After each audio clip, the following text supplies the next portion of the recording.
Baik rekan-rekan,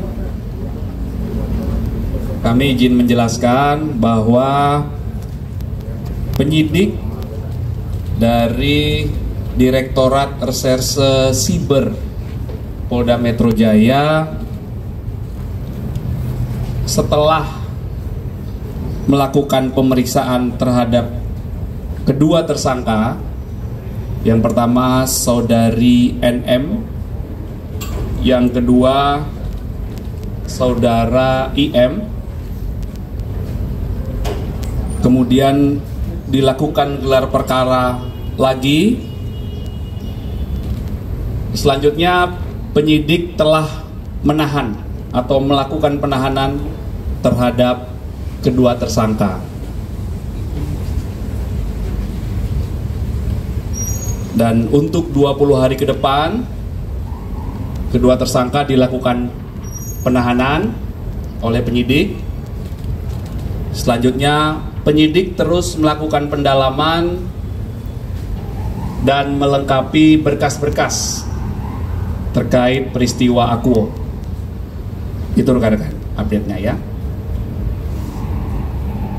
Ada pertanyaan? Pak, ini ada perkembangannya Pak, penahanan apa Pak? Baik. Terhadap tersangka saudari NM, dalam 2 kali proses BAP sebagai tersangka diajukan 109 pertanyaan. Kemudian terhadap tersangka saudara IM dalam proses 2 kali BAP sebagai tersangka diajukan 99 pertanyaan. Setelah didapatkan bukti yang cukup, kemudian adanya barang bukti yang sudah disita. Barang buktinya ada dokumen atau surat, ada 9 dokumen, pernah kami jelaskan sebelumnya ya, ada 9 dokumen. Kemudian ada barang bukti digital, ada flash disk dan juga handphone. Kemudian ada juga barang bukti hasil ekstraksi barang digital, dan juga dilakukan pengambilan keterangan 5 ahli dalam proses ini. Kemudian penyidik juga telah melakukan pemeriksaan terhadap 16 saksi. Inilah fakta-fakta, alat bukti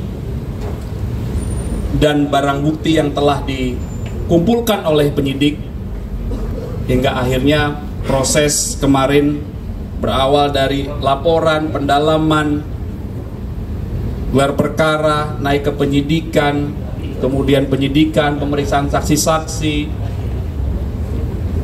hingga penetapan tersangka, dan sore hari ini penyidik telah melakukan penahanan terhadap 2 tersangka.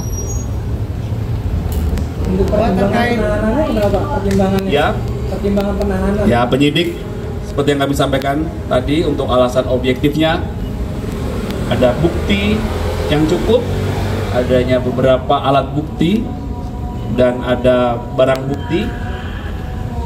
Kemudian penyidik juga punya pertimbangan yang subjektif ya. Ini sesuai dengan KUHP semuanya, tata cara dalam proses penyidikan. Terkait 2 orang lagi yang dilaporkan sama dokter itu gimana Pak? Nanti kami pastikan ya. Nah, kami pastikan kepada penyidik, karena proses penyidikan ini tidak boleh berandai-andai. Jadi dalam proses penahanan ini penyidik terus melakukan pendalaman, pengumpulan fakta-fakta lagi, pelengkapan berkas perkara ya. Jadi kami sebagai humas tidak dapat berandai-andai. Kami mohon waktu, penyidik masih terus melakukan pendalaman ya. Paniki gimana? Baik.